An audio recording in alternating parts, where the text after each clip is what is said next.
Hey, guess what? We're back. What's up, everybody? Welcome to the Sharpshootin podcast, and apologies for leaving you guys so long. But we're back, and we have lots to discuss. So let's not waste any time. Pete, say hello to the people. What's up, people? Glad to be back. As I hear, a few people have been wanting to see this return, and we're just Yeah, providing I that know support. people have been hitting me, and I felt bad. But don't worry, we'll try to get things back on regular schedule. We've worked out a scheduling system now, so we should be good for the duration of the year. So let's go over the stuff that we missed. First of all, sorry, Flying Modem, that we didn't get the pay per view thing going. We'll get you on the next one. But Hundred Extreme percent. Rules just happened, and I'm thinking they need to change the name because it's not as extreme as it used to be. In this PG era, you can't be that extreme.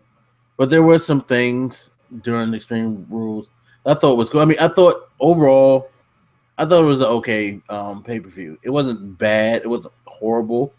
I didn't like groan through the entire thing, but it's at the same time it didn't really do a lot. As Yeah, far as I would leave. I think I completely agree. I would leave it at it was passable. Uh, it wasn't it wasn't great, but it wasn't terrible. So it was just okay. yeah, That's the best word to use it. Okay. yeah, we had some interesting moments. One was the Daniel Bryan situation. Curious to see how that's going to work out since he wasn't able to wrestle because of whatever this injury is that I he think had. it's is it the shoulder neck injury sort of thing? I really, for me personally, I really hope that this isn't the end of Daniel Bryan Yeah, because obviously with these long term injuries, it's, exactly. it'd be a shame to see someone with his talent go out like this. Right, We and have to wait. they're very vague because the rumors are it's concussion. Some think he might have aggravated the neck. They haven't really said anything to really let us know exactly just how long this is going to be. What's the severity? I'm hoping that it's nothing too severe. It's funny because I was listening to Stone Cold and he made a good point. If Daniel Bryan wants to continue wrestling, he needs to learn how to just wrestle smarter and not go full on crazy like he's normally used to. He has to kind of adjust his style a bit. I mean, and he's a good enough wrestler that he could do that. Because Stone Cold did it. He broke his neck. He came back. He adjusted himself, and he still was like super pop. In fact, he got more bigger after his neck injury than before. So it can be done. I'm just hoping that he's okay for now. But that did give us a good pre-show match at least. Which is weird because it took the New Day from the pre-show and put them on the main show, and put Wade Barrett and Neville on the pre-show, which was a good match. I loved seeing Neville there. Crowd Yeah, exploded. It was great. I completely agree. That was actually a pretty solid match, and like we were saying earlier with Wade Barrett, he's not a bad wrestler per se. He's just boring. That's simply put. He could be like WWE. No, they're pushing the in a sense they're kind of pushing the right person, but it's the wrong person in a way because he's not entertaining. Like he has the in ring ability, but he's just himself. His character sucks. Yeah. They either need to swap him up or give him something new. This King of the Ring. Oh no, well we'll get to that. But the King of the Ring thing isn't working. But Yeah. let's. I But wanted to talk. Oh, did you want to touch on anything? no, go ahead. Oh no, I was just gonna. I just wanted to talk about a bit of a low light in terms of matches for me before we discuss some of the other matches that were involved. For me, the Cena versus Rusev in a Russian chain match was just one of that match was so boring, and that's the best way to put it for me. That match just didn't entertain me at all. I totally agree, and that's part of why I was like the Extreme Rules thing. They probably need to change it because back in the day, if you had a Russian chain match or a strap match, you actually used the chains or the straps, and you would it was like a really brutal fight. They weren't really doing anything but playing tug of war for the most part with that chain, and it just was It didn't feel like it was a Russian chain match. It was just I don't know what it was. Eh, you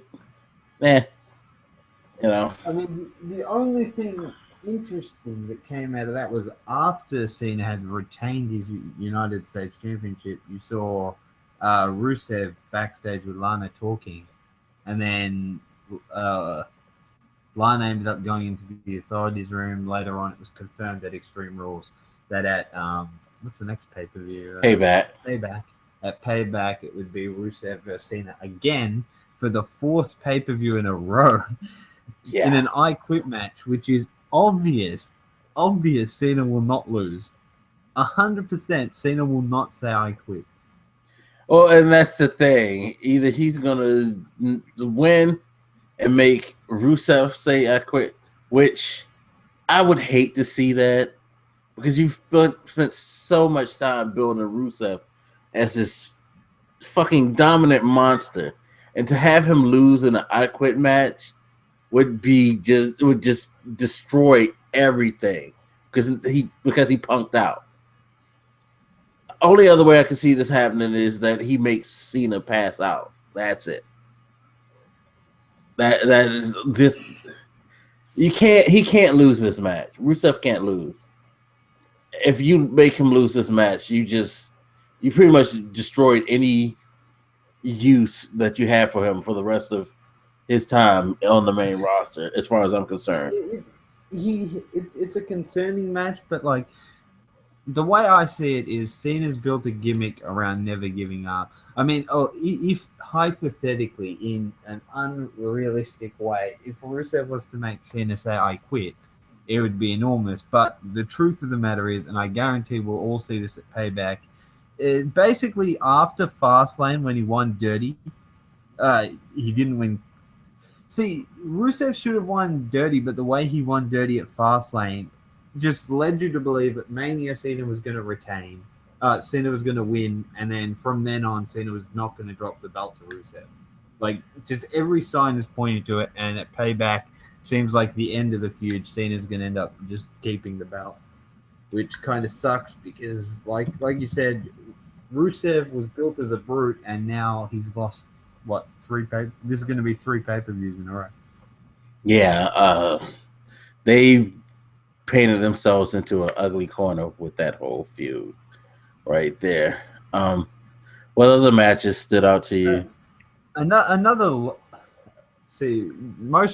few of them are low lights, but another low light before we touch on some of the more decent matches. Another low light was the Naomi versus Nikki Bella match, because even though it was kind of like, in a way, that match was kind of just thrown together at the last minute, obviously with Paige being pulled out of the main roster to go film and Naomi taking her place as the #1 contender.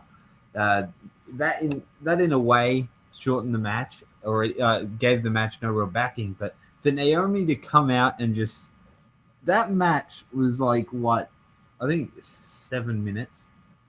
Yeah, it sounds like that, but for Nikki to retain, the team was more than 7 minutes these days, and that's shocking to hear, because I feel like if you give the Divas a bit more time on the television and you actually let them work feuds properly, that the Divas division can become highly entertaining. It's just right now, because you give us like 3-minute matches here, 5-minute matches here, and just random Divas coming from every angle, no one's paying attention. But this match in particular, I thought Naomi would win the belt. I thought this, like, Nikki's held it since Survivor Series. That was what? I think she's going on 7 months now as the Divas champion. Yeah, she's kind of getting. What's the longest reign? I know it's AJ, but the lowest run. But I wonder how long hers is, because she has to be getting sort of in the range of that reign. I'm thinking. I don't. I'm not sure if they're actually. Now I have to look this up. Yeah, but the match itself, I really did think. Oh well, there you go. AJ had the longest title reign for 295 days. Okay, so she's still got a ways to go. Because I Yeah, kind so of would hate the idea of Nikki Nikki. Bella being the longest reigning Divas champion. But that's the thing here. This is the thing with that match. Like Naomi should have taken the belt. In my honest opinion, it felt like the right thing to do. Like Nikki has held the belt for a while. She's not really doing anything with it. She's not. It's probably better to move it on. They didn't. That match was short, and it was kind of disappointing. And now we've Yeah. got a Naomi heel turn for whatever reason because apparently that's just what they do. But let's move on to see. I don't. The thing about Extreme Rules was the main event didn't really feel like a main event. It felt like a match on Raw. It just felt like the main event of a Raw. Yeah, But it really didn't. I think we'll talk about this one because this is the one where this is the match we're probably going to get the most talk out of, and that's the New Day becoming the tag team champions. Oh man, when it happened, I have to say, I was just like, "Oh my god, did they really just do this? Like, seriously, did they really just do this?" Uh it disappointed me at first, and later things to happen after the pay per view has made it sit a little better with me. But at first, I was just like, "Come on." Especially since Cesaro and Kid were looking like they were going to have a good run. I thought they were going to have a really decent run at it with the titles. I think the biggest thing to take away from this is the Usos have basically dominated the tag team division, and for Cesaro and Kid to grab it at WrestleMania, and what? It's the next pay per view. They lost it in a pay per view. That's true. It's been about a month. Rain, that's damn. Damn, that, yeah. That makes it even worse. I didn't even think about that. Wow. Oh, man. It kind of killed that, but that match is the talking point is the fact that they actually won the belt. Like for me, I sat there and I'm like, the start of the match bell rings. I'm like, okay, New Day lose. Obviously, give some time, get some other tag teams in. Well, no, didn't they win it? Hold on. Didn't they win it at Fastlane? I can't remember. Yeah, no, they did. They beat the Usos at Fastlane. Okay, so it's been 2 months. All right. Yeah, That's yeah, not too. Still, yeah, the New Day. What can you say about that? And that match for me was just like I can't even. I thought it was a good match, though. It wasn't a bad match to me. I mean, I think the one thing that stands out is just that it's the New Day. The thing, I didn't think the match itself was bad. There was a lot of good moments in that match, especially with Cesaro. I love when Cesaro came in and bulldog. I forget who pinned Kid, but he did the bulldog move to stop the pin. I mean, they had good spots, but the New Day's overall it was poor writing to have the new. I mean, now you look at it currently on Raw, and I guess it wasn't the worst decision, but at the time it was just terrible writing. It's the same as this match, and this match for me, Reigns versus Big Show, that was the most unnecessary match of this year. This match did not need to be anywhere. No one was looking for Reigns versus Big Show for the 140th time. right. A last man standing. Not only in this, like in this match, did you make Big Show look like a bitch? Like he's a giant, and he loses a last man standing match. He's a giant, and how he lost just made him look like Oh my god! I mean, I understand you got to build Reigns up with some big monster face as like the big strong guy of the company, but I've always hated it, and I've hated it with Big Show. I hated it with Mark Henry. The fact that everyone just dominates them. Yeah, they are pretty much there to be the get over guys, I guess you could say. You know, everybody has to get over them. It's to make them look really, really, really good. It was okay, but I need Big Show really to just sit down and retire. I really do. I don't know why he's still around, to be quite honest. And the whole flipping the table over thing and then standing on top of it counting. It was That was cute, I it was guess. an odd, and that match was just like I said. What I don't know. You can't really. The thing about Extreme Rules itself was, uh, no, I skipped the match and I totally forgot about it, and that was the Dolph Ziggler versus Sheamus match. But I don't even want to cover that because that feud is just poor writing at its finest. That is the worst feud. Like, not as bad as Reigns versus Big Show, but Sheamus and Dolph Ziggler is right up there for me in terms of like just a stupid feud with stupid reasoning. A kiss me arse match. What is that? Why does that need to be at a pay per view? That is not only uncomfortable to watch. Dream. That is not extreme. There's a lot of other words for that, and extreme isn't the one.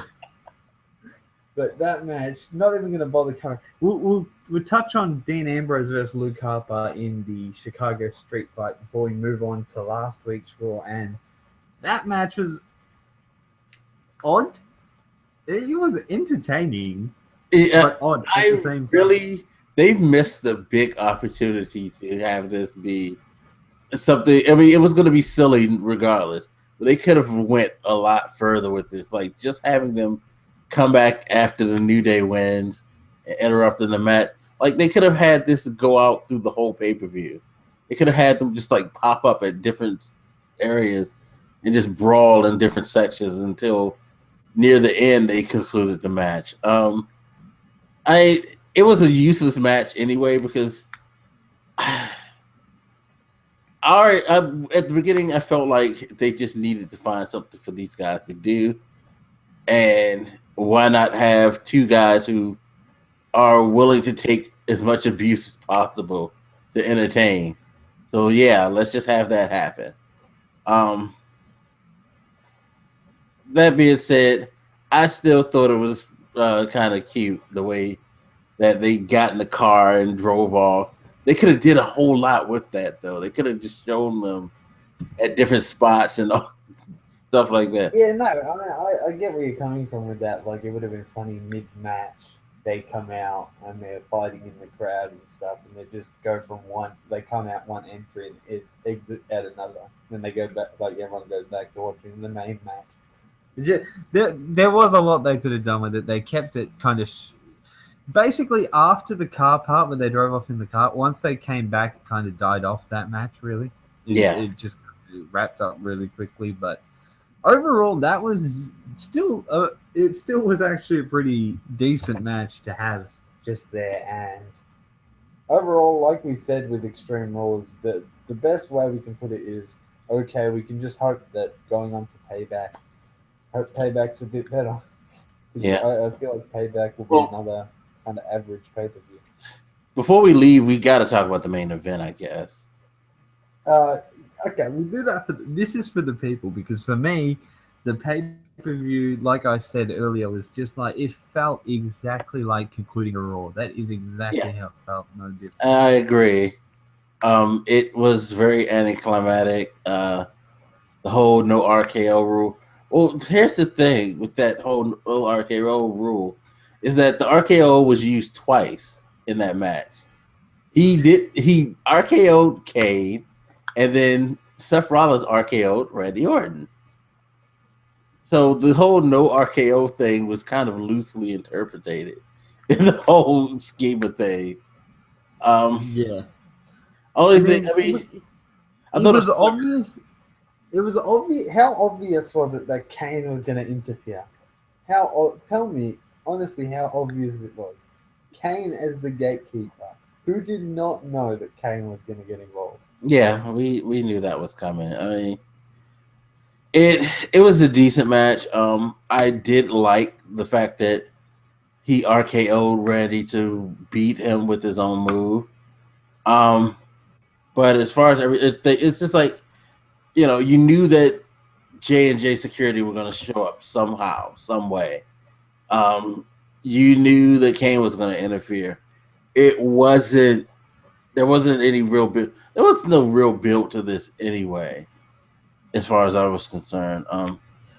We knew he had his beef with Randy, so Yeah, I mean, I wanted to note with that match that overall it felt in a way very the match felt very bland simply because you knew Randy couldn't do the RKO. Now, as we all know, Seth Rollins is on the receiving end of some of the greatest RKOs we've ever seen. yeah, So to have that taken away, especially in a world championship match at a pay-per-view in the main event, it just felt Randy had nothing else to offer. You knew he wasn't going to hit a punt because, as far as I know, the punt is banned. Like literally, he can hint it, but he'll never hit it. yeah, So yeah. he had nothing. The only way Randy was getting out of that cage, if he was out the door. Yeah, over the top, something like that. I don't think he would win by pinfall. Yeah, I mean, overall, Extreme Rules. It was decent. It was entertaining. Um, but Fuck, if it you was missed free. it, I don't think that you should sleep over it. You didn't miss anything Yeah. that, to me, helped build any momentum going to the next pay per view, which is what it should have kind of done, but it really didn't. And that was even more, um, you know, confirmed on the Raw following Extreme Rules that it wasn't really building to much new or anything that we need to get excited about. Yeah, no, I agree. So, I mean, as we always do with pay per views, I guess we can give it a rating of 1 to 10. It seems how we've done it since Royal Rumble. And Extreme Rules, I'm going to have to give it like a 6. That is the best way to put it. It's a 6. There was I give it a some 7. decent. It was passable. It was a passing. It gets a passing grade. I give it a 7 because it was passing. It had some good moments. Of course, I will say this: it probably gets a higher grade for me when I think about some of what happened in the aftermath of the pay per view, like Yeah. the New Day, the whole twist on the New Day scenario, how that's going, things like that. So yeah, I Yeah, give it a no, 7. I agree. So, moving on from Extreme Rules, we'll move to last week's Raw. And to be perfectly honest with you guys, my memory of last week's Raw is literally slim to none. Like, I can only remember a handful of things. And the biggest thing I wanted to mention, because I didn't want to stress too much on last week's Raw, because honestly, nothing amazing happened or nothing that should being noted of value besides this one thing is really leading on to anywhere. And I wanted to discuss the King of the Ring / the King of the Ring pay-per-view on the WWE Network and how that all came about. And you, like we were saying before we started, well, before you press record, Mike, the King of the Ring has had, I'm going to say had, so much potential. Like the King of the Ring actually meant something. When back in the day, when someone won the King of the Ring, that superstar was rising to the next level. Think about it, King Booker. I mean, as much as I hated when he used to say King Booker, he was world champion with that King of the Ring. Yeah, Stone Cold won it. Triple H won it. The wrestlers that won it, Yeah, big I have the things. list up here now. You got Bret Hart, you got Ted DiBiase, Randy Savage, Brock won it. I mean, there's a couple in here like William Regal, or Billy Gunn that you probably wouldn't, or Mabel. You probably was like, okay, whatever. But for the most part, it was people who ended up doing like really significant things after winning it. Yeah, it's so true. I mean, Sheamus, he was pretty average as well, but I think he did go on to win the WWE Championship after Yeah, having I think won the this one King of the got him Ring. the world title. I mean, I really hope that same Barrett, like it doesn't take the same steps with Wade Barrett winning.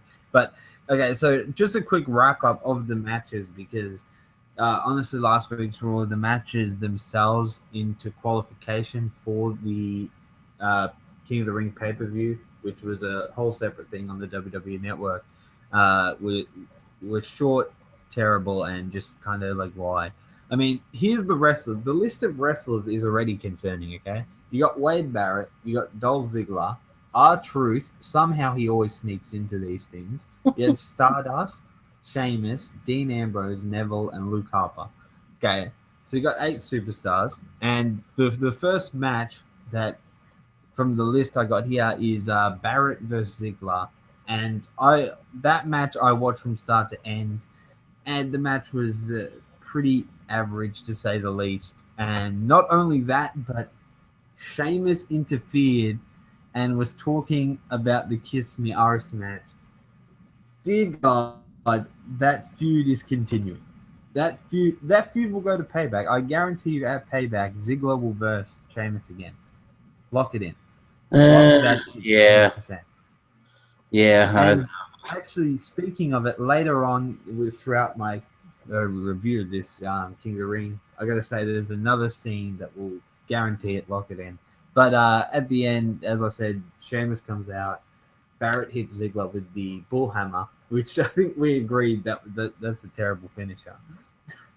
I think Wasteland is much better suited for a Barrett and just a more dominant finisher.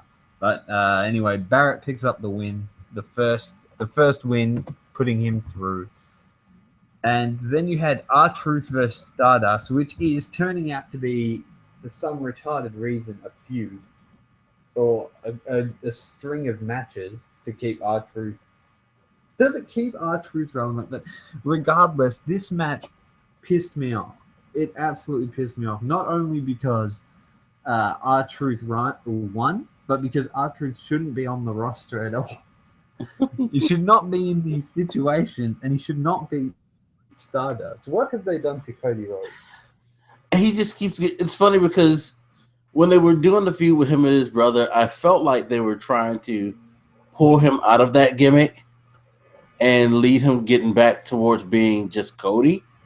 But it feels like they're just like pushing him further into the like strangeness that is Stardust. And I don't like that. I want him to be Cody again. It was cute for a minute when he was wrestling with Goldust, but come on, bring me back, Cody. I really want Cody back. You and me both. I have to complete like Stardust is just it's not working. The gimmick is over, and it's really affecting Cody as a wrestler because he's losing stupid matches like this. Okay, that's the absolute truth. So R-Truth picks up the win and somehow progresses. God help me. So the next match was Sheamus versus Dean Ambrose, and now many people watching this would have thought Dean Ambrose was going to win. Dean Ambrose has all this momentum behind him, but Dolph Ziggler comes out and attacks Sheamus for Sheamus interfering Ziggler's match earlier, and that ends up pushing Sheamus through to the next round by disqualification. And then the final match, which was Neville versus Harper, which was actually the highlight of this whole package because for some not some retarded reason, but Harper puts on a good show. Like I don't care who he wrestles, he always puts on a good show. at least in my eyes, he really, like I said, I think I said this the last podcast as well. He really stood out to me at WrestleMania. Like that's when he really, like, I knew he had wrestling ability and all that, but he really took his stand at WrestleMania in my eyes. Adrian Neville should not have lost. Well, we'll get to that later, but Adrian Neville, they got to find him better matches, I think. They need to start building him. If they're smart, they'll take the attention he gets and they will build the hell out of him and push this kid because he could be. I mean, I'm not saying push him for a title shot or anything like that. You need to have him get into the mix now for the Intercontinental, like as fast as possible. He will. Yeah, no, He's one of those people who can help bring back hype behind belts if you let him. Yeah, no, I completely agree with that. Just get him up, and that set the same match was like, okay, I can understand why these two superstars were in the King of the Ring. So anyway, after that's it on Raw. You have your 4 people that have contended, and that's Wade Barrett, R-Truth, Sheamus, and Neville. So after Raw, I think the next night at about 8 p.m. American Eastern Time, you had the King of the Ring pay-per-view, which was the first match was Wade Barrett versus R-Truth. Now, everyone knew that R-Truth was never going to get to the end because had R-Truth won the King of the Ring, I probably would have stopped watching wrestling. you would like to have King R-Truth. Could you imagine King R-Truth singing his song? He would get... Oh, he would come down the ramp with the cape and the crown. Oh, man, that would have been hilarious. Cringeworthy. So, at the end, Barrett picks up a clean win, just the ball hammer. A disappointing match. It was bad. Stardust versus Wade Barrett sounds a lot better than Wade Barrett versus R-Truth. Yeah, maybe. And the second match was Sheamus versus Neville, which could have been a lot better, but instead you had Dolph Ziggler come out, interfere, and then Neville ended up hitting his finisher on Sheamus, getting the pin. And this was when it really showed me that at Payback they're versing, because then Dolph Ziggler ran in the ring and started beating up. After the match, Dolph Ziggler runs in and starts beating up Sheamus, and they're brawling, and then the referees separate them and pull them apart. And then, yeah, Dolph Ziggler, I think Sheamus had a cut on his eye as well, so there was blood. And, yeah, it built the feud a bit, but it's just not a match I want to see. Yeah, you had your is this a feud that we care about, though? Seriously? Yeah, that's so true. And then you had your final, Wade Barrett versus Adrian Neville. To be honest, with this, the result should have been the other way around. Like, I feel like it could have done a lot for Neville. But at the end of that match, which was an okay match, I mean, Barrett versus Neville, I don't know if it's because they're both English or because they're both, like, I mean, Neville's a great wrestler, but Barrett's actually, he can hold his own in a sense. No, he's solid in the ring. I think I would say this match was all right, but the result, having Wade Barrett win the King of the Ring of 2015, was kind of cringeworthy for me because, like you said, it's like the WWE are trying their hardest. Hold up, you broke up a bit. Oh, it's like the WWE are trying their hardest to keep Wade Barrett relevant. Yeah. They need, for some reason, he needs to be in the bigger picture of things for them. And I'm not sure why, when there's so many other people who probably could get a shot at being in the bigger picture. I don't know. It's whatever. But yeah, it would have been nice if they would have had the guts to let Adrian Neville go over on him and, push him further. Fans love Adrian Neville. I don't know what it is with WWE when they get these young talents that come in and people are really, really behind them, why do they fear giving them a push? I really don't understand that. You can give this guy a good push. We're not saying that you need to put the belt on him, but he's entertaining enough where you put him near the top of the card, at least in the upper mid card. So when you're making these pay per views, you'll have him on there. You'll get a lot more attention because people would actually see a good wrestling match. He puts on good wrestling matches. So I don't know. I really don't know. All in all, I would say that the King of the Ring was personally, it was well needed to return to the, but it returned in a very like soft way, and overall the actual entertainment value you got out of watching the King of the Ring was pretty poor. It was pretty weak, especially some of the matches, just so weak with the interferences, the surprise upsets, and the fact that Wade Barrett won the entire thing. It just, I mean, what to from here for Barrett is my question. Winning King of the Ring, what does it do for him? Where will it take him? Yeah, because he's just a placeholder. That's his placeholder for the King of the Ring. Yeah, it's like now he's placeholding for a non-title title. Gee. Someone's gonna verse him for the King of the Ring. Yeah, exactly. Take his crown from him.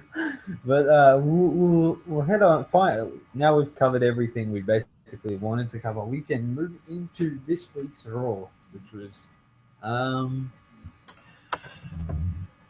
look, I don't want to sum it up in one word, but we'll start with kicking off Raw, and you had Randy Orton kicking off Raw, talking about what he intended to do to both Seth Rollins and Roman Reigns at Payback. Obviously, I mean, it was more intended to Seth Rollins, saying that he was going to get payback at Payback. And then, obviously, having started Raw and having a superstar come out and talk, it didn't take long for the ring to fill up with superstars from every angle. You had Reigns came out and said what he wanted to say about delivering payback on Rollins, and then Randy Orton and Roman Reigns were disagreeing and going at each other, and then the New Day arrived. And actually, funny thing, when the New Day's music hit, did you see Randy Orton? He like danced a little, he bopped his head. He was kind of clowning them the whole way, because remember when they asked him to do the clap? He was like, "Come on, Roman, do the clap." You can tell that he was really, really poking fun at this. Like, get the fuck out of here, you clowns. I thought that was hilarious. Yeah, and then Big E basically told Randy and Seth that they would be versing the New Day in a handicap match. Yeah, can I ask one question? Why does Big E have to try to sound like a Baptist preacher? He really sounds like he's a reverend giving a sermon when he talks now. I don't know. That just makes it even worse for me. Actually, do you know what's funny? Big A, he had one of the best lines ever. Like when he's like to who did he say? I think he said it to, was it Randy? And he's like, not only does Seth Rollins have your number, but he has it on speed dial. Yeah. Yeah. They were goofy as hell. I have to say though, like we were saying before we recorded, them winning that title, it sucked at the moment, and it still sucks to know that these guys are the tag team champions. But it works so perfectly now that they've become this kind of unaware heel. Like, they're heels. There's no doubt that they're heels. they just don't really know it because they still really think that people want to be behind them and that they're the like bringers of positivity. And it works because it's just like they'll say some stuff that will irritate you and then try to like now come along and sing with us and stuff like that. It's so weird because as much as I hate that gimmick, I'm behind what they're doing with the gimmick now, and that makes my insides kind of like twist up because I need them not to be the New Day, but at the same time, it's working. So I don't oh my god, it just bothers me. It bothers me. We with this promo though, I want to mention that you could when Randy's kind of with the crowd and he's getting into it. He's actually really good on the mic. See, Randy is very like methodical. Like he's so ordered. He's like it's like he's wrestling. His mic work is like he's wrestling. It's just so precise. Like it's like he sticks to his like when he wrestles, he sticks to a certain list and he just hits them to perfection. When he talks, he sticks to a certain script and he just nails it. Yeah, no, But add he him having fun and it's good. yeah, no, he definitely does. It's just very very interesting. Um, But this whole New Day thing. God, it bothers me, but I'm on board now, and that makes it worse. yeah, no, I get that. And I just wanted to say, Booker T did throw this comment out, and I don't know what you can take of it, if you take anything from it, but he compared the New Day to the fabulous Freebirds, which, for those of you that don't know, was basically a famous stable back in what this basically late 70s to the early mid 90s. Yeah. He kind of And there was has it this right. I mean, you don't see the three man dynamic that much anymore. Um, I don't think they're totally like the Freebirds because I liked how they used to let the Freebirds switch up their partners when they wanted to defend the belts. Whereas the New Day, it's kind of strange because it's like there's Biggie and there's Kofi who do the wrestling, and then Xavier Woods is just kind of like the outside help. Whereas with the Fabulous Freebirds, at any time they could switch off and decide, okay, we're the champs for the day. You know, these two are. We're gonna wrestle with the titles, and then somebody else will sit in the back. So I don't. It's interesting because if they were to really do it, Fabulous Freebirds rules, that would be cool. But the New Day's gimmick still sucks, so it wouldn't be as cool as people would think it would be. God, I hate that gimmick. Fucking hate that gimmick. yeah, no, that's so true. But yeah, I mean, I just wanted to quickly just say this, and this is the whole New Day thing. Not the whole New Day thing, but the way Raw keeps opening, and every week it's opening the same way. And I don't know if you've picked up on this, but opening with just uh, word Yeah.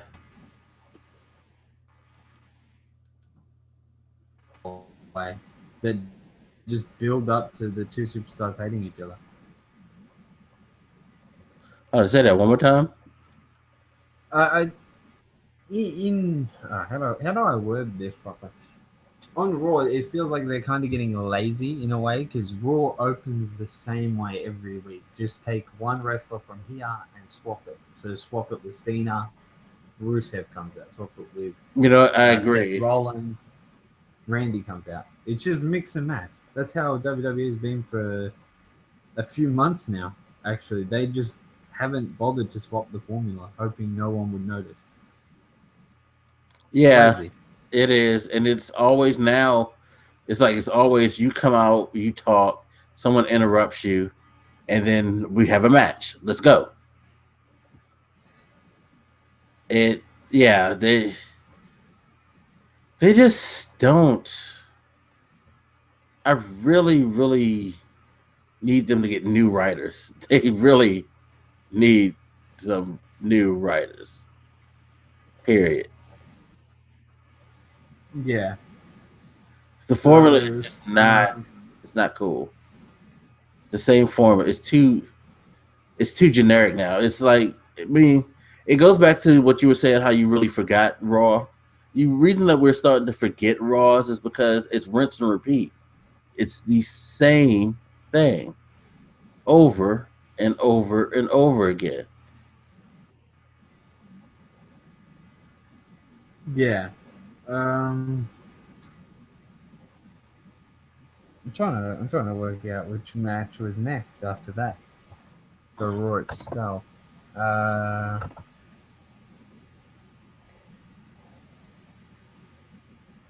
I'm actually not too sure. Raw this week was again. It was another week where it just kind of like put matches in between, just out of nowhere. Just matches were going all over the place. Uh, so what was after? Okay, so you had the New Day beat Randy and Oh yeah, they had their match. We didn't yeah, discuss like I that. said, just like they came out, they talk, they have a match, and that's how Raw goes. Like, okay, we're done talking now. We're gonna like have a match immediately after. And it's like, okay, The handicap match. yeah, that happened. What happened after that?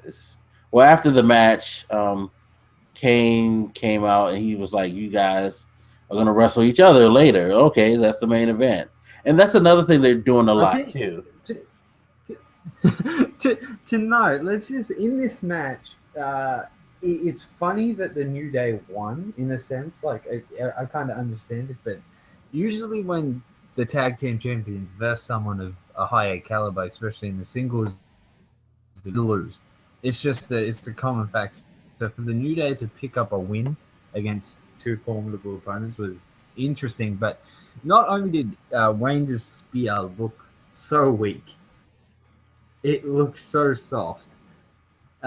It was just like you said. It was always happening with Kane. How he would just, um, it always happened with Kane. How he would just come out and say, "Look, at the end of the night, you're versing this guy," and that match itself was just kind of disgusting. Moving on from there, you had, um, oh god, that's right. Oh dear, the Ryback promo. Ryback's promo of dreams. I didn't listen to it. I Who? actually turned. That is when I decided. Let's see what LeBron James is doing at this moment. I don't blame you because Ryback is the single worst on the mic. Not his voice is annoying. He the only thing like when the crowd was dying because they were chanting boring throughout his whole speech. The only time they did anything was when he said "feed me more." He did that like 3 times throughout the thing, just to kind of break it up. But it's just interesting that all those cryptic messages that Bray Wyatt had been sending for his new opponent turned out to be Ryback. I mean, I heard a lot of speculation that it was Ryback, but I really didn't believe it. I didn't want to believe it. But But it's like, why? Like, seriously, why? There's no reason that Bray Wyatt should have any beef. And it's funny because we kind of forgot that the previous week it was strange to see Bray come out and attack Ryback against his real life brother. um, when Bo Dallas was fighting Bray Wyatt last week, and then I mean not Bray Wyatt, but he's fighting Bo Dallas, and Ryback were fighting, and then Bray Wyatt comes in and attacks Ryback. When I saw that, I was like, really? Really? Like, really? It just So that made no sense. at Payback, it's going to be Ryback versus Bray Wyatt in a match that is wasting Bray Wyatt's time. Yeah, only thing I could say is that you have to let Bray Wyatt win. Bury the shit out of Ryback with a Bray Wyatt win, and then move him on to bigger fish if you can. What if Ryback wins? Ryback wins. I've lost. If he wins, then all faith in Bray Wyatt ever getting a real opportunity goes out the window, as far as I'm concerned. You can't have him lose to Ryback. So No. yeah. No. Overall, I'm just gonna say that it was just a very unnecessary scene, and we'll move to the next match technically, the Ascension versus Cesaro and Kid, which it turns out that the Ascension, what was once in our minds going to be the first of many formidable tag teams within the tag team division, has become a jobbing tag team. Yep. They are complete jobbers now. Which I don't mind them losing to Cesaro and Kid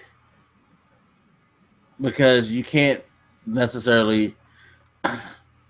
The problem is they've put them against so many opponents they shouldn't have lost to and lost to.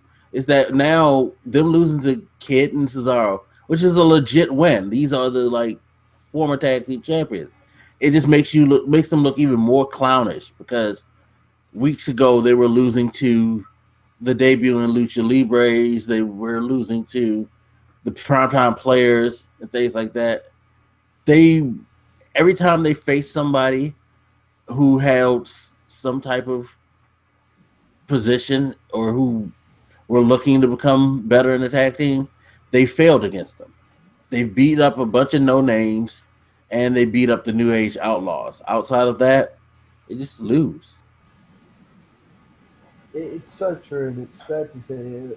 I think it will remain, in a sense, it will remain to see whether or not WWE really give the Ascension a chance, or if they're just going to be permanently used as a stepping stone. It's in like a tag team that is seen as a genuine tag team, but just loses to get another team up. But you could clearly tell from this match that the idea behind all this is really Cesaro and Kid are pushing back up for their rematch for the belts.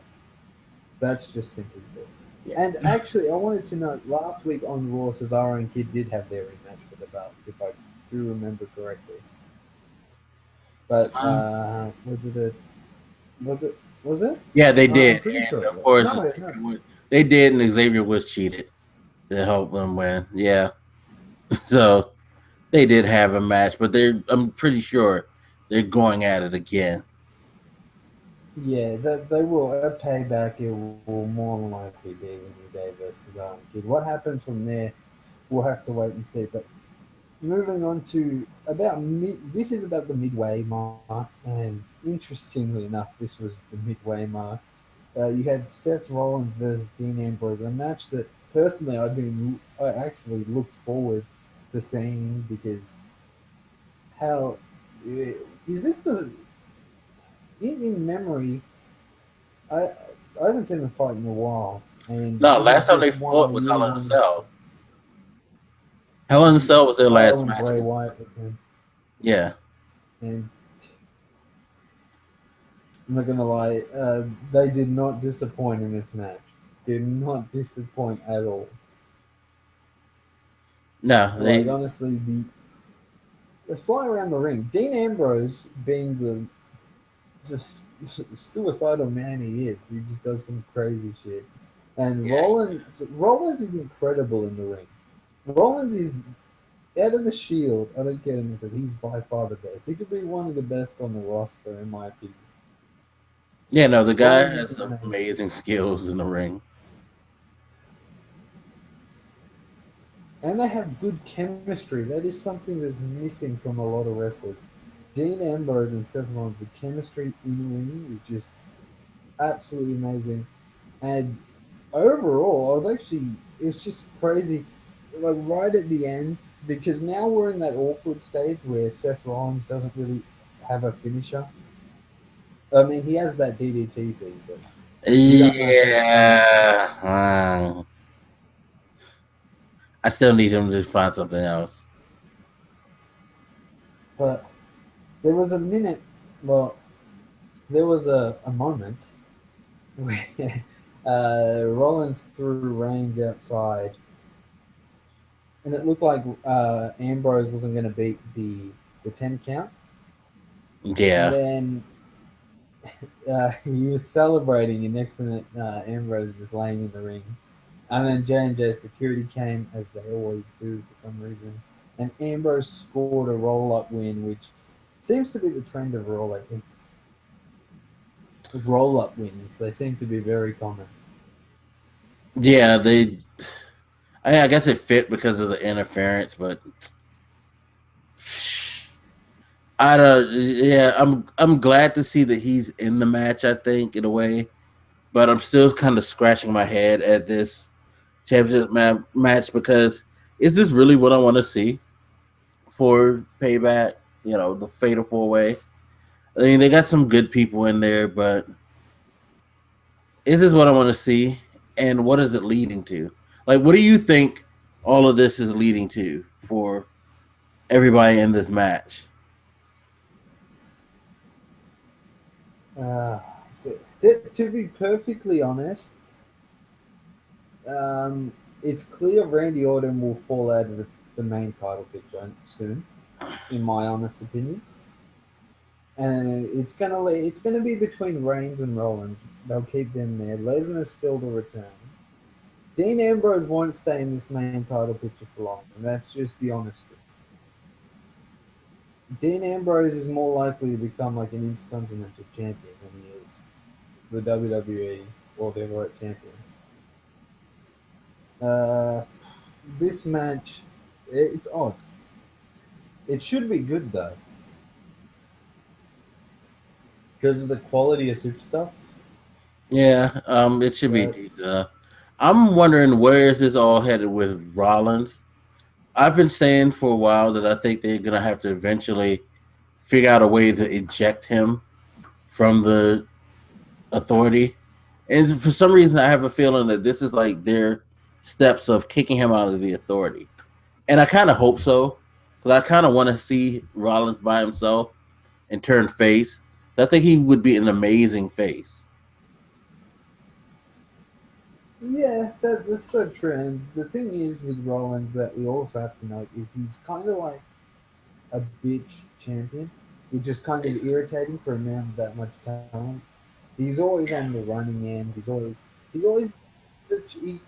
he's basically like Ed back in the day, like just always running, doing whatever he can talk about. And I I think feel he's like kind of Rollins should worse be. though, because it's like, yeah, Edge did that, but Edge also didn't have like a whole team doing everything they can to help him win, and yet he still acts like a bitch to win. You know what I mean? It's like you got J&J Security, you got Kane, you got Triple H and Stephanie like giving you favorable situations, and you got the Big Show. All of this coverage, and still you run like a bitch. That's so true, and I mean we'll have to wait until like most things now. It just seems like wait until payback, see what WWE does. Hopefully the writing team can do something right, but we'll move on because the next match was actually, funnily enough, not the actual match. The match was pretty poor, but there's a moment within this match was actually making me smile. And okay, so the match is Rusev versus Fandango, and you could easily tell Rusev was never going to lose this match. Never in a million years would he lose a match to Fandango. But there was a moment in this match where Fandango was on the outside doing the Fandango, I guess. That little like finger pointing thing where he goes up, Yeah. up. Yeah, and then Lana done it, and she was smiling, and then Rusev comes and just tells her to go. Yeah, Short lived, but the crowd got behind it.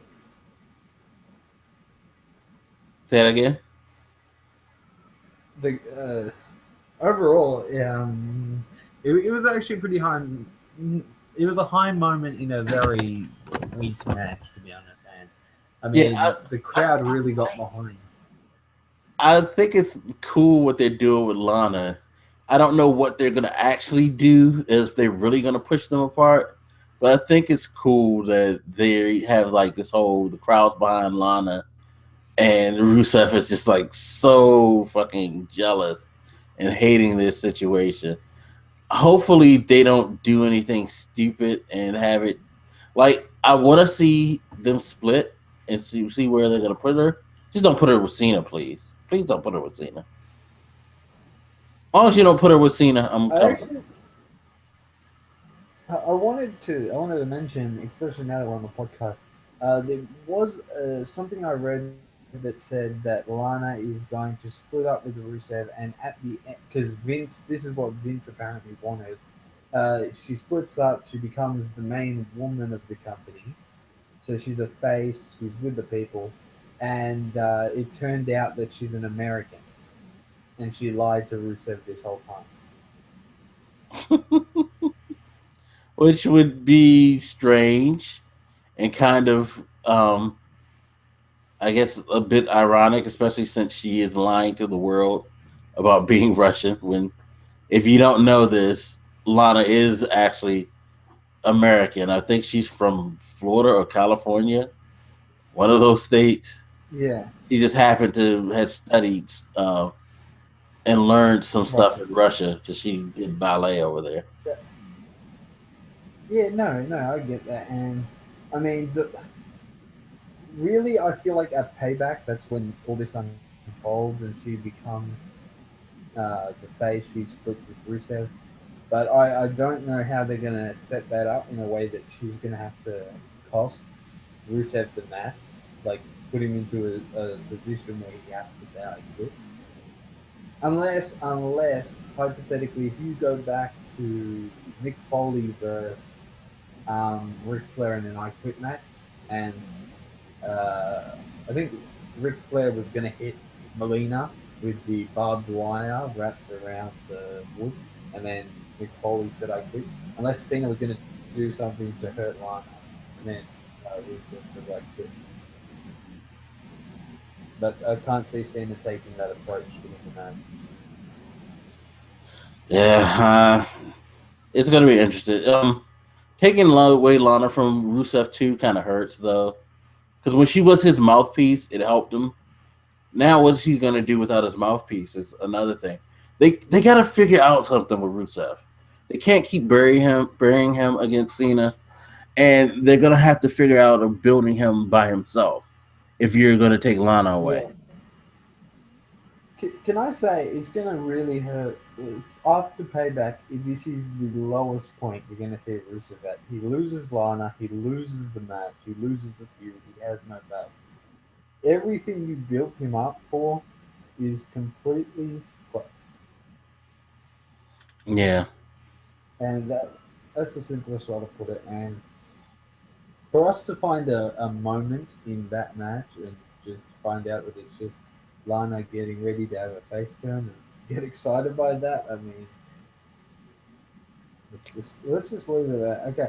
I think we can. But we actually discussed this before we went on the Stardust versus our Truth match. okay, let's just We sum this believe, up as quickly as possible. It was stupid. It was moronic. Fucking bag of plastic spiders. Really, really, WWE. Really. You, stop making Cody a goddamn clown. You had a clown fighting a clown, because that's what our truth is. Our truth is just a straight. At this point in his career, Ron Killings is nothing but just a fucking minstrel at this point, as far as I'm concerned. The what's up thing and all that, no. And then why does he have so many phobias? Seriously, a bag of plastic spiders. cost you to win? Really? Really? I'm not gonna lie, this was stupid. It's a waste of time. Cody Rhodes deserves and needs, and we need, and it's common sense to have him. Surely there is something more important he can be doing Yeah. than that.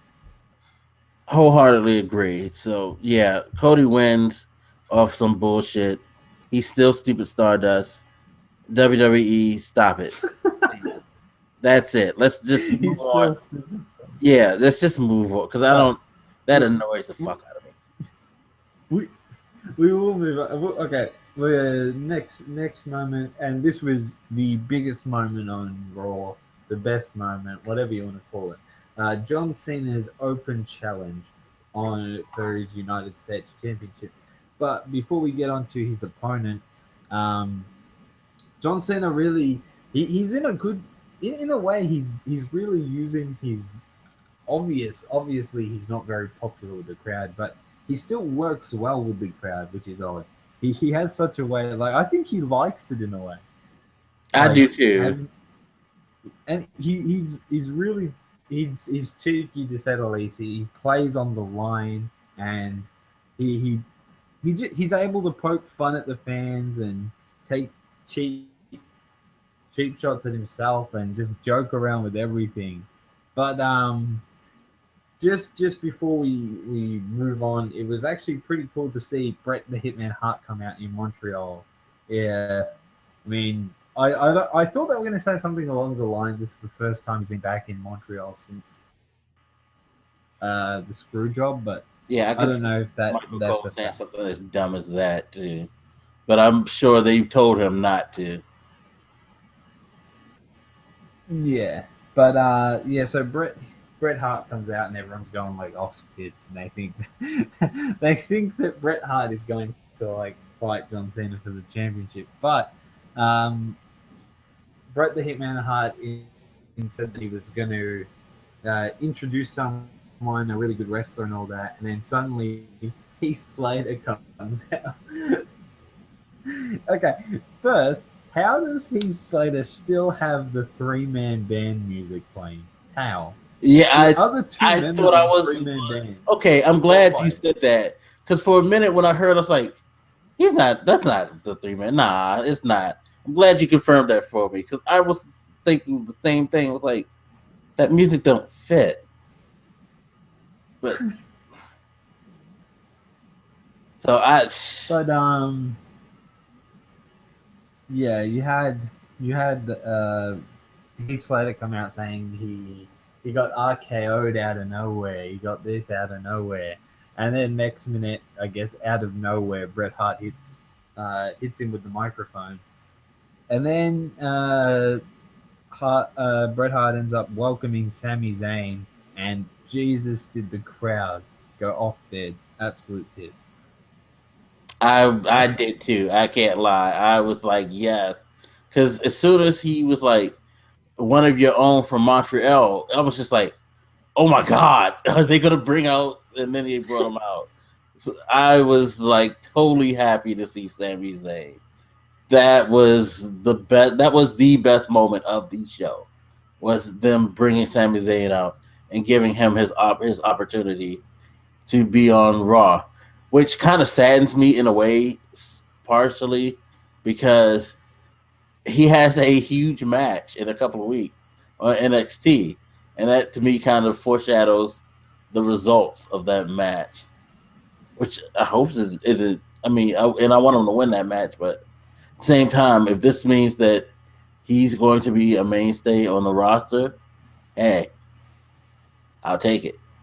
Yeah, we need more Sami Zayns on the roster. Yeah, and the match again. I mean, there was a few botches, not that many. There one notably was when Cena went for the attitude adjustment, and it was meant to be like Sami Zayn wins it, but he ended up falling. I mean, the only thing that really soured this was, of course, Sami Zayn getting injured. Yeah, I think that really soured the match, and Of course, you had Cena playing like the obvious. He's going to say, "Is he okay to continue all this?" But he's still going to take the necessary steps to win the match. Sami Zayn still managed to put on a hell of a show, and especially that moment outside the ring where he jumped from I was so glad he did one. DDT. Yeah, Yeah, it was needed. I mean, you could tell it hurt him, and he was selling it pretty well. I don't know if he was actually hurt or if that he was just actually selling. is, because I just saw um, a report on WWE that he was supposed to have had an MRI, I think yesterday, to see just how bad his shoulder was. So he did hurt something. You had the announcers obviously pushing the fact that this kid took Cena all the way, but at the end of the day, Cena's retained the title, and it's obvious again. These Cena Open challenges, they're just for people that have something to do.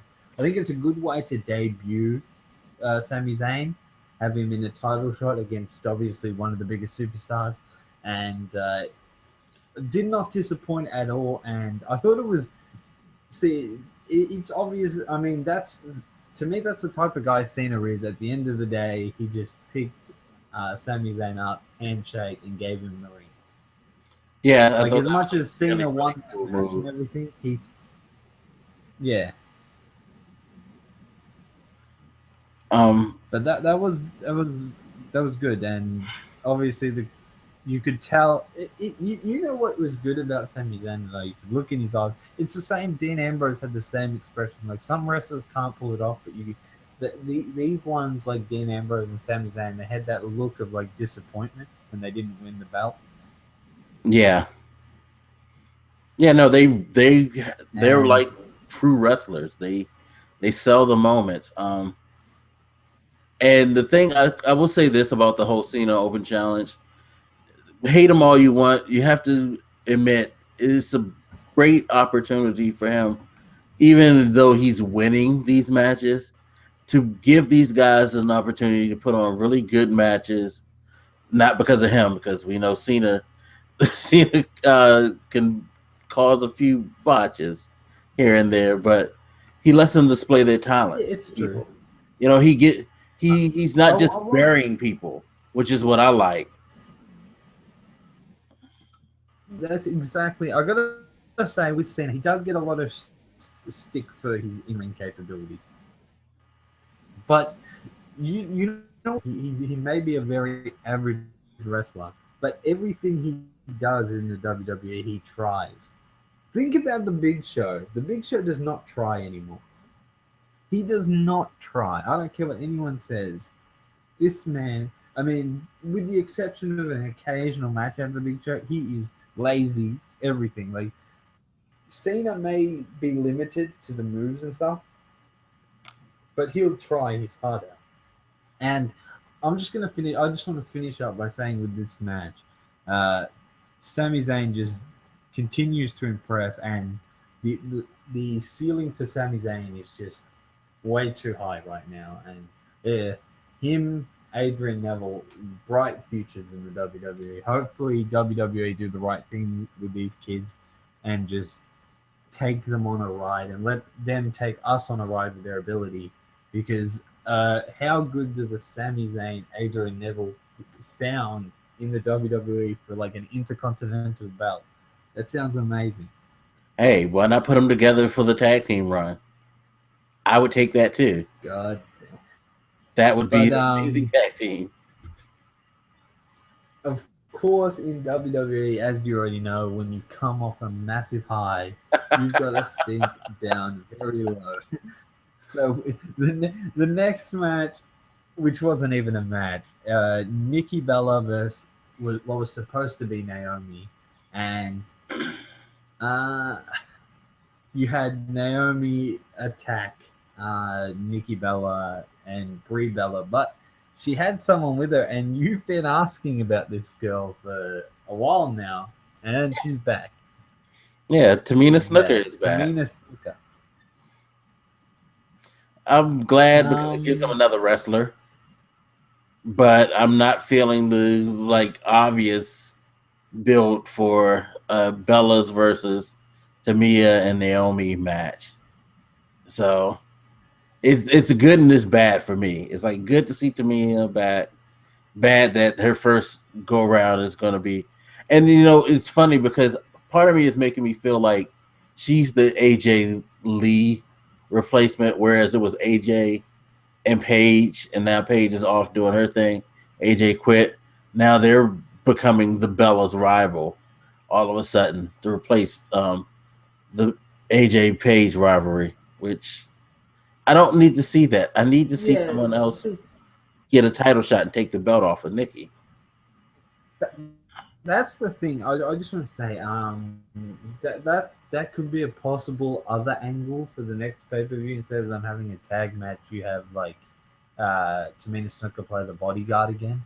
But I would much prefer Tamina Snuka go on her own and try and dominate the Divas division.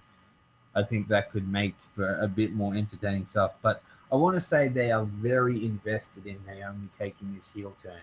And do you know what? To be fair, Naomi, if like I said, if we grant the Divas a bit more time to work with their characters, Naomi could be a good heel.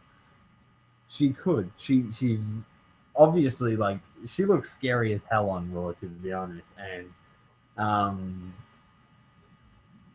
she just absolutely dominated the Bellas. Just, I mean, the next thing that needs to go from her arsenal is the review. But there was actually a pretty funny moment where the fan was like, "No one cares." Like you heard that, and then she said something retarded like "your parents did" or something like that. It was just some stupid quote, but I don't even know. She's had a heel turn, and the Divas division again. We could be here all night talking about the Divas division, but we're gonna keep it. Yeah, it's like okay, you brought Tamina back. You got another wrestler. Are you gonna let her wrestle this time? Jesus. WWE. Let's talk the next match because, like I said, Divas division always gets me heated, and it always brings I have all these ideas that never get used. So, not even going to bother this week. Let's talk Neville and Dolph Ziggler versus Sheamus and King Bad News Barrett. Remember that now. It's King Bad News. Oh, dear God. Yeah, and him giving the speech before, and oh, come on, Barrett, just don't talk. He's just not interested. I don't think he's bad on the mic. He's just not interested. It's like I don't want to hear anything that you really have to say, Barrett. I really don't. Just wrestle, because that's all that you can do at this point. But yeah, and the match, of course, you had Sheamus and Dolph Ziggler continuing their feud. They were fighting on the outside, and then Adrian Neville was keeping the match at a fast pace, which is obviously suited to Adrian Neville, and it worked well for the match.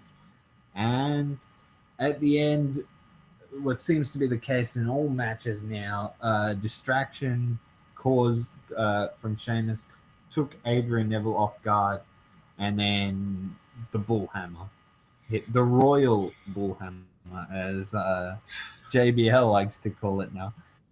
But Barrett and Sheamus win via pinfall. What do you do? I don't know what. It was decent. I mean, the only thing about the bullhammer at that time was it was in midair. Yeah, but it's not like it's an RKO worthy moment. It's like, oh, he elbowed him out the air. Okay. All right. Whatever, Barrett. I feel bad for Neville and the fact that they've teamed him with Ziggler to be involved with this Ziggler-Sheamus feud. I don't know why they need to tie him to that. I would have rather he just wrestled Barrett on his own instead of being in that mess. But it's whatever. He put on a good show as usual. He definitely is starting to take Ziggler's spot as the showstopper, if anything. Um, Yeah. but yeah, whatever. But okay, so we'll wrap it up here with the main event, I think, and quite a disappointing main event to say the least. Roman Reigns versus Randy Orton, and the the match ends in a no contest, which again, I've always hated this. I've always hated matches like this where just um like just stupid stuff like before the match had started, the authority arrived and Jamie Noble announced that he would be the special announcer and Joey Mercury would be the timekeeper. Kane would be the enforcer and Seth Rollins would provide commentary, which you instantly know something is the authorities out there watching a match, and uh, the match just made it just there was just so many signs that it was going to tick over, and it eventually did. It led into the ring, and what you had Kane, Jamie Noble, Joey Mercury, and Seth Rollins all beating down Reigns and Randy Orton. They were just beating them down one by one, and then I mean the crowd knew it instantly. They were chanting Dean Ambrose, and Dean Ambrose just charged straight Yeah, I out thought of that the was bag. cool that they were Just like, ran we straight want into it. Ambrose, and he showed up. Yeah, and he just came in, he's beating it, and then you had, which was the best moment, of course. They end up knocking out all the authority. They're knocking out Jamie Noble, Joe Mercury, Kane, and you have Seth Rollins in the ring with his three contestants at Payback, and he goes to run away from them as he always does, and he evades Randy Orton. He evades Dean Ambrose, but then he runs into a spear from uh, Roman Reigns. And then Roman Reigns is standing over him. You see Randy getting in position behind him. Reigns ends up turning and getting RKO'd. And then you just see Dean Ambrose standing behind him. And Dean Ambrose hits the dirty deeds on Randy Orton. And at that point, you just see it has Dean Ambrose standing tall. And can I say, let me, I just want to say, like, Ambrose is going to add a certain flair to the match at Payback, but the real question at Payback is who pins Dean Ambrose to become the WWE Champion. You think he's It's going to my drop honest it? opinion. He will be the one that, mark it down right now, Ambrose is the one that gets pinned.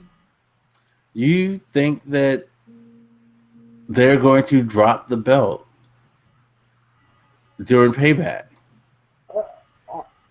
I don't know if I'm not certain for sure if Rollins drops the belt, but I will say it. Whoever wins at Payback, so even if Rollins if Rollins wins, he'll pin Dean Ambrose. Dean Ambrose will get pinned. Oh, I thought you were saying Rollins was going to get pinned for a minute. I was like, wow, really? Okay, yeah, I can see that. I don't know. I think he's going to pin Reigns. The only reason I say he's going to pin Reigns is because I feel like that's the next rivalry that's coming out of this. I think this is where Randy ducks out of the picture and Reigns becomes the number one contender again, and they have a little feud with them. Because for some reason, I feel like the way they're going with Reigns, now that they've gotten over the initial big push, I think they've cleverly worked it back to where he's become likable enough so that if he gets screwed by Rollins a couple of times, that come SummerSlam, he's going to take the belt off of Rollins. And Vince gets his way and Reigns gets the belt, at a time where it'll probably be more acceptable to more people if you gave it to Reigns.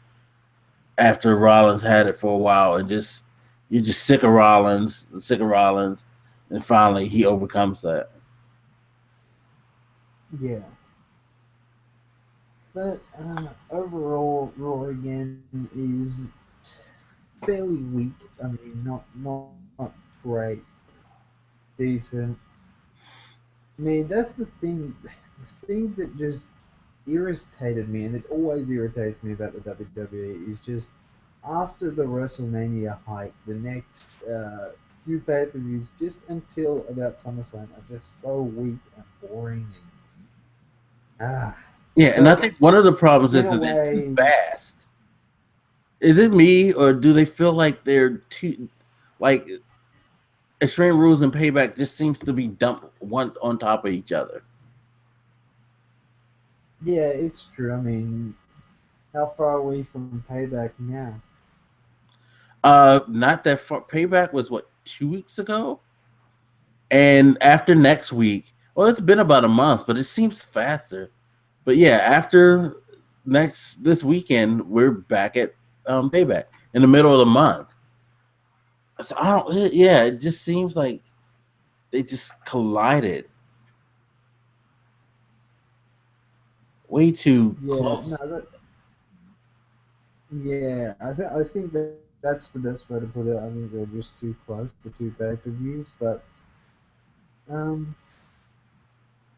I mean, it's shaping up a little bit in a way, just having um, the fatal four way stipulation getting in there, and having the I Quit match. I guess in a sense, if you can get Cena and Rusev to do it right and have it a bit extreme in that match for the I Quit match, it could work. Just the other matches, hopefully, and I hope they can get maybe Sami Zayn onto that card at Payback. I don't think so because of injury.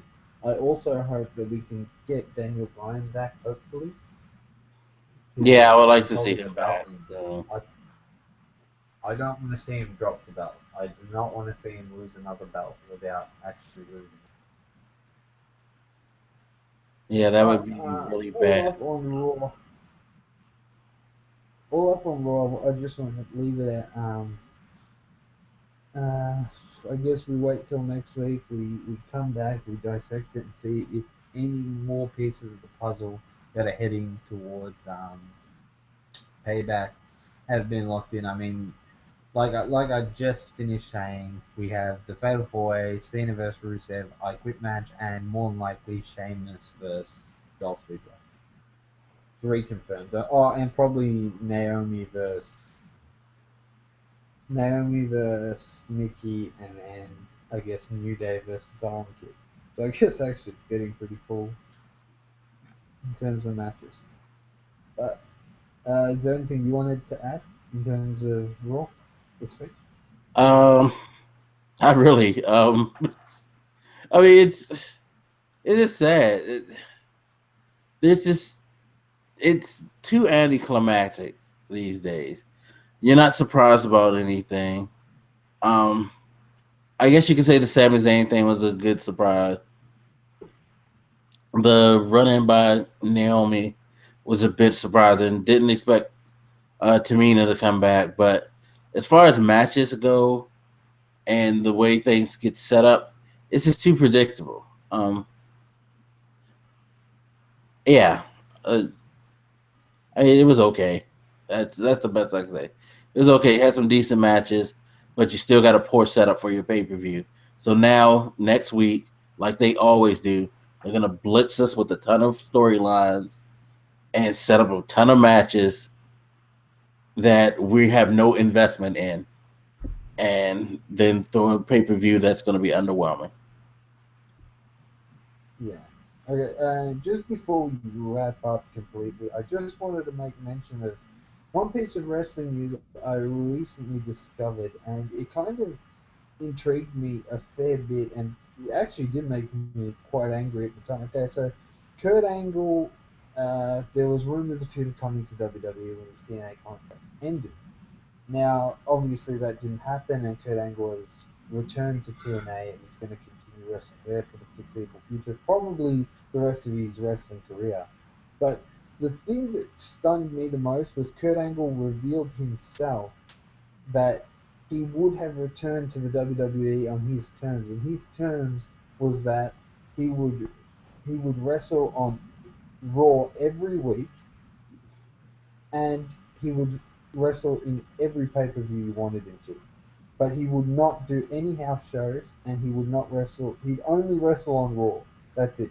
So he'd do Raw and the pay-per-view, and WWE turned him down. So they said no. It's okay that Brock only wrestles on pay-per-views, but this guy's willing to show up and at least do televised shows, matches, not just appearances, but have matches on televised shows and do pay-per-views. But you say no. Interesting. And I'm not knocking Brock. I mean, hey, if you can get that type of deal, more power to you. I don't blame you. You know, he's getting paid a lot of money to maybe appear 6 times a year. It's not a bad deal, but this dude was willing to come back and actually be a performer, a consistent performer for you. He just didn't want to do the side stuff. No, that's the actual truth. He doesn't need to be on SmackDown. He does not, unless they're willing to make SmackDown a relevant show again. He does not need to show up there. He can stay on Raw. I mean, that's all you need him for. You just need him for Raw and the pay-per-views. Yeah, because you're not going to have him do too many matches anyway. He's kind of up there. You know, he's been around for a while. So it's not like he's going to be doing. It would kind of be a sort of deal like you had with Jericho, in my mind. Just no house shows. I don't see what would be bad about that. But okay, hey, it's whatever. Maybe they didn't do it, and I'm quite disappointed in WWE just simply because they're giving Brock all this money to literally show up once every like fucking 4 months. The way it seems, but yeah, all I would need for Kurt Angle to do was like come, have a couple of spots where he talks, give him a couple of wrestling matches. If he shows up on the pay-per-view, it's cool. That's it. You could utilize Kurt Angle in that type of schedule very, very well. It would work. It's interesting. I'm terrible. I'm just disappointed. But with that said, I think unless you have anything left to add, I think we've got this Raw basically just and Extreme Rules. We're pretty much caught up, and from now, like you said at the beginning, we've worked out a nice schedule that should work out well for us, and we'll be able to cover Raw and the pay-per-views and stuff more effectively the way we would have wanted. And I apologize to everyone who watches the podcast for the delay in us getting this stuff out, but now we should be good. We should be sweet to go. Yeah, hopefully everything will be solid. But thank you guys for watching. We appreciate your support. We're glad that you guys want us to do this. That's the most important thing. You guys have been acting, and that shows that you really like what we're doing. And I really appreciate it. Pete really appreciate it. You know, it means a lot. So thank you for that. But that's pretty much it for the show. Pete, go ahead and say goodbye to the people. Catch you guys. Yeah, like you said, we are very appreciating of the people that actually watch it and really do enjoy this, because it makes, honestly, doing this podcast makes wrestling more entertaining, in my honest opinion. In a way, I sort of look more forward to doing these podcasts and actually discussing the wrestling than half the time watching those terrible matches. That's so true. But yeah, thanks for watching, guys, and we'll catch you next week in the Sharpshootin podcast. All right, guys, we're out of here. See you next week. Peace.